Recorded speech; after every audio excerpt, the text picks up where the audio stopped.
స్పందించలేదు ఇప్పటిదాకా. ఒక సీనియర్ అధికారి, ఈ రాష్ట్రానికి చెందిన ఒక ఉన్నతాధికారి, పోలీస్ అధికారి నిన్న గోల్ఫ్ కోర్స్లో హైదరాబాద్ గోల్ఫ్ క్లబ్లో గోల్ఫ్ ఆడుతున్నాడు నిన్న మధ్యాహ్నం పూట.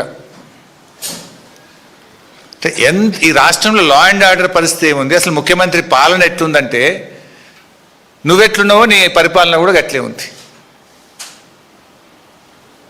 ఇప్పుడు ఆనాడు కేసీఆర్ గారు ప్రాణాలకు తెగించి చావు నోట్లోకి వెళ్ళి 11 రోజులు ఆమరణ నిరాహార దీక్ష చేసి తాను ప్రాణత్యాగానికి సిద్ధపడి కేసీఆర్ రాష్ట్రాన్ని సాధించారు. కానీ ఎన్నడూ రక్తం పారించే ప్రయత్నం కానీ ఎవరి రక్తం అడగలే కేసీఆర్ గారు. తన రక్తాన్ని ఇచ్చి తన ప్రాణాన్ని ఇచ్చి రాష్ట్రాన్ని సాధించే ప్రయత్నం చేసింది కేసీఆర్. కానీ నువ్వు ప్రశ్నించినటువంటి వాళ్ళను, రైతుల పక్షాన నీళ్ళు అడిగినటువంటి వాళ్ళను ఇవాళ రక్తం బారిస్తా, వాళ్ళను కోస్తా, వాళ్ళ రక్తం బారిస్తా అని నువ్వు మాట్లాడుతున్నావు. ఇది కేసీఆర్ గారికి నీకున్నటువంటి తేడా.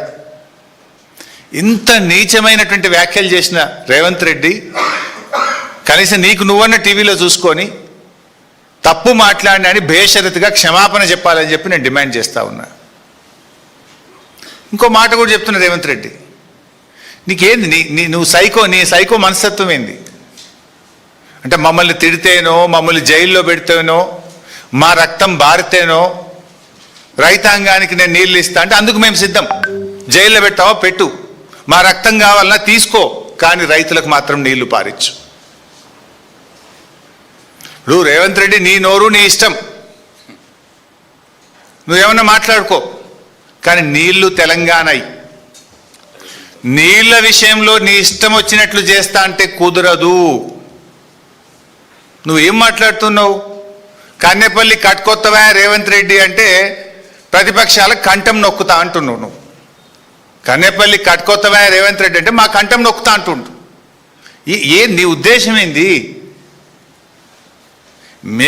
మాకు ఉద్యమాలు కొత్త కాదు, పోరాటాలు అంతకంటే కాదు.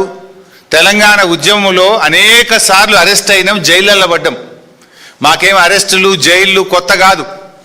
ధర్మం కోసం, న్యాయం కోసం, రాష్ట్రం కోసం ఆనాడు అరెస్టులు అయినాం, జైళ్ళల్లో పడ్డాం. ఇవాళ లక్షలాది మంది రైతుల కోసం జైళ్ళల్లో పడడానికి సిద్ధం, రక్తం ఇవ్వడానికి సిద్ధం తప్ప నిన్ను మాత్రం వదిలిపెట్టము. ఈ రాష్ట్రం ముఖ్యం, రాష్ట్ర రైతాంగం ముఖ్యం, రాష్ట్ర ప్రజలు ముఖ్యం, రాష్ట్ర ప్రయోజనం మాకు ముఖ్యం. మా గులాబీ సైనికులు, బీఆర్ఎస్ కుటుంబ సభ్యులు ఎవరు కూడా నీ తాటాకు చప్పులకు భయపడడానికి సిద్ధంగా లేరు.